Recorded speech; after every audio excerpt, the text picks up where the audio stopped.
നമസ്കാരം, മലയാളി വാർത്തയിലേക്ക് സ്വാഗതം. മഞ്ഞുമൽ ബോയ്സ് നിർമ്മാതാക്കൾ ചെയ്ത പ്രവർത്തിക്ക് വമ്പൻ സിനിമാക്കാരും പെടുകയാണ്. സൂപ്പർ ഹിറ്റ് സിനിമകളുടെ സാമ്പത്തിക വിവരങ്ങൾ ശേഖരിക്കുവാനും നീക്കം നടക്കുകയാണ് ഇപ്പോൾ. സിനിമയുടെ ടിക്കറ്റ് കളക്ഷൻ വരുമാനം പെരുപ്പിച്ചു കാട്ടി കള്ളപ്പണം വെളുപ്പിച്ച കേസിൽ മഞ്ഞുമൽ ബോയ്സ് സിനിമയുടെ നിർമ്മാതാക്കളുടെയും വിതരണക്കാരന്റെയും ബാങ്ക് അക്കൌണ്ടുകൾ മരവിപ്പിക്കാൻ എൻഫോഴ്സ്മെന്റ് ഡയറക്ടറേറ്റ് നിയമോപദേശം തേടി. കഴിഞ്ഞ 5 വർഷത്തിനിടയിൽ കേരളത്തിൽ പ്രദർശന വിജയം നേടിയ മുഴുവൻ സിനിമകളുടെയും സാമ്പത്തിക വിവരങ്ങൾ ശേഖരിക്കാൻ ഇഡി ഒരുങ്ങുകയാണ്. സിനിമകളുടെ നിർമ്മാണ ചെലവ് സംബന്ധിച്ച വിവരങ്ങളും ശേഖരിക്കാനുള്ള നീക്കമുണ്ട്. മഞ്ഞുമൽ ബോയ്സ്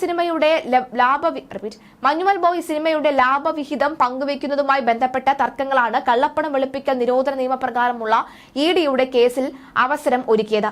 കേസിലെ തിയേറ്റർ മേഖലയിൽ കള്ളപ്പണ ലോബി നടത്തുന്ന തട്ടിപ്പുകൾ സംബന്ധിച്ച വിവരങ്ങൾ 2 സിനിമാ നിർമ്മാതാക്കൾ ഇഡിക്ക് കൈമാറിയ സാഹചര്യത്തിൽ ഇത് സംബന്ധിച്ച കൂടുതൽ പരിശോധന നടക്കുമെന്ന് അന്വേഷണ ഉദ്യോഗസ്ഥർ പറഞ്ഞു.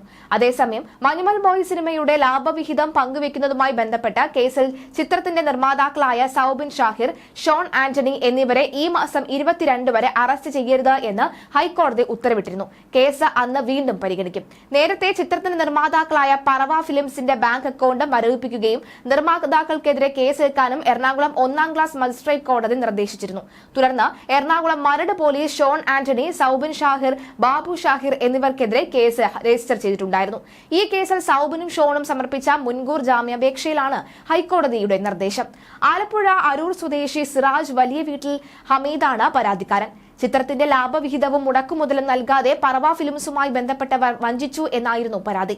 ക്രിമിനൽ ഗൂഢാലോചന, വിശ്വാസവഞ്ചന തുടങ്ങിയ കുറ്റങ്ങളിലായി IPC 120B, 406, 420, 468, 34 വകുപ്പുകൾ ചുമത്തിയാണ് കേസെടുത്തിരിക്കുന്നത്. 7 കോടി രൂപ ചിത്രത്തിനായി താൻ മുതൽ മുടക്കിയെന്നും 2022 നവംബർ 30-ന് ഒപ്പുവെച്ച കരാർ അനുസരിച്ച് ചിത്രത്തിന്റെ ലാഭവിഹിതത്തിന്റെ 40% തനിക്ക് നൽകണമെന്നാണ് സിറാജ് പറയുന്നത്.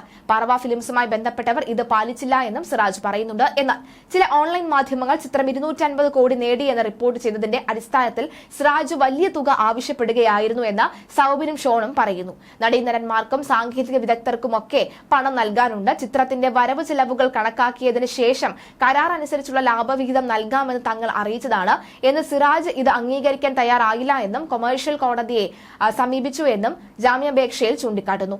സിനിമയുമായി ബന്ധപ്പെട്ട് മുന്നോട്ടുള്ള എല്ലാ പ്രവർത്തനങ്ങളും തടയണമെന്ന് ആവശ്യപ്പെട്ടായിരുന്നു കൊമേഴ്ഷ്യൽ കോടതിയെ സമീപിച്ചത്.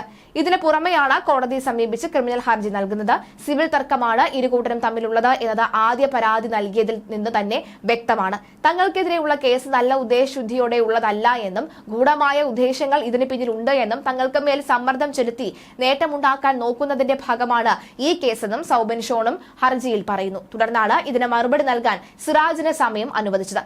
22 വരെ സൗബിനെയും ഷോണിനെയും അറസ്റ്റ് ചെയ്യരുത് എന്നും ജസ്റ്റിസ് PG അജിത് കുമാർ നിർദ്ദേശിച്ചു.